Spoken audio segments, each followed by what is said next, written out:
Hi class, I want to do one more example here of problem in section 2.1. And here we're given this function. So given the function f of x is equal to x minus 2 raised to the 2/3 power, okay, plus 1. And what I want to do here is I want to do the same thing I did as in the previous example. I want to find the first derivative. I want to find any critical values. I want to find the interval the function is increasing and decreasing. And then again, what I want to do is I want to find the relative extrema. So list if there's relative max or relative min. All right, so again, let's start by finding the first derivative. So f of x here is equal to x minus 2 to the 2/3 plus 1. Okay, so it's going to be a little bit of a chain rule here, right? So bring the exponent down in front, leave the inside alone, and then you get 2/3 minus 1, and then you take the derivative of the inside. Well, the derivative of this x is actually just 1, and then the derivative of 1 is, 0. So just cleaning this up now, right? So you get 2/3 x minus 2, 2/3 minus 1 gets me minus 1/3, and then times 1 is just 1, plus 0.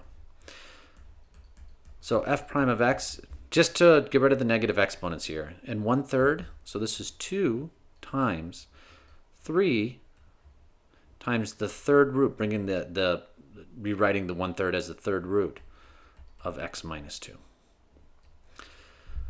So it's 2 divided by 3 times the third root of x minus 2. So it's a little bit, and maybe even let me clean this up so it looks a little bit better. So it's 2 times 3, and that's times the third root of x minus 2. So it's a little bit harder than a polynomial function here, okay? But at least we have the first derivative. We got it ready to go. So the next thing it says is let's find any critical values, or find any critical value. So our first derivative, just so we're clear again, it's 2 over 3 times the third root of x minus 2. And remember, critical values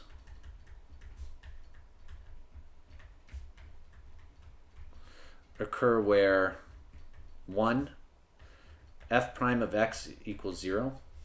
Would you actually, if you set this equal to 0 and try to solve, right? Like if you were to go, set it equal to 0 over 1 and then cross multiply, you would get 2 times 1 is 2, which is equal to 0 times this, which is 0. So 2 doesn't equal 0, so you can't have this. So actually the first derivative never equals 0. Or where f prime of x does not exist. Well, you'll get this d and e when you divide by 0.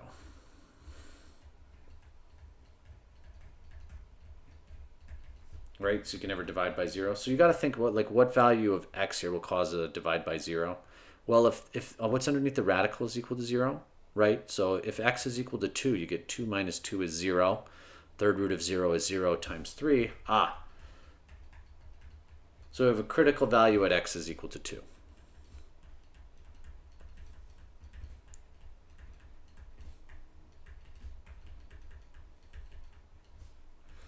And just so we're clear here, that's because will cause a divide by 0. All right, and we don't want that, right? You can't ever have that. Not equals times, sorry. Or equals, yes, sorry, when we set it here. All right, so let's, now that we got the critical value, let's go back and let's find the intervals the function is increasing or decreasing. So again, you use your critical value here to carve up the number line for your intervals for this.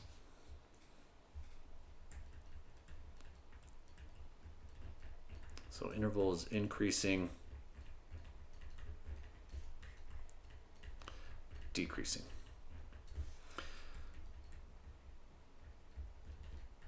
So your first interval is going to go from negative infinity, your critical value, which was 2. And then you only have one other interval, right? So you're going to go from 2 to infinity. Next thing you're going to do is you're going to pick test values.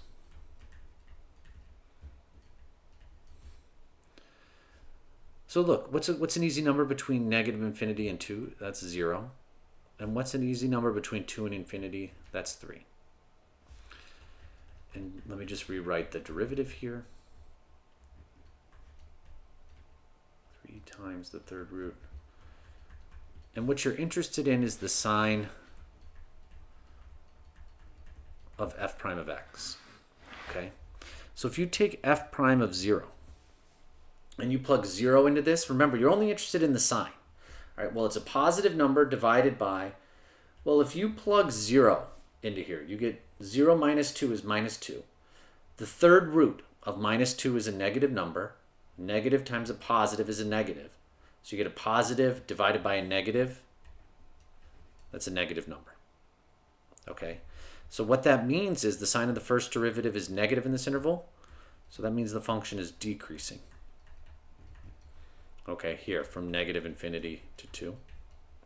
And then look, if you take and plug in 3 into this, all right, well, let's just go through the math, right? 3 minus 2 is 1. The third root of 1 is 1. 3 times 1 is 3. 2 divided by 3 just gets you 2/3. So this is greater than 0. So we're saying it's increasing from 2 to infinity. So look what's happening. Now, the next thing we want to find is a relative extrema. Well, relative extrema occur at a critical point. There's only one critical value, at 2. And the function is decreasing until it hits 2, and then it's increasing. So what does it look like we're at? We're at a valley here. Looks like we have a min.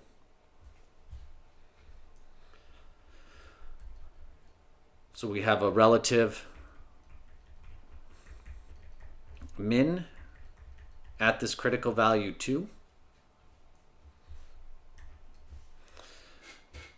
So this occurs at, which is the point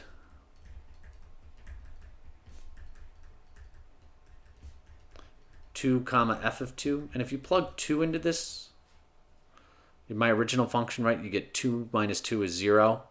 So 0 to the 2/3 power is 0 plus 1 is 1, which is the point 2 comma 1. So looking at the next slide, which will show the graph of the function, you can exactly see what's going on here. It's decreasing until it hits 2. Look at that. And then once it hits 2, it starts increasing. And this is our relative minimum value. All right, class, I hope these 2 examples helped, and you're ready to tackle the homework for this section.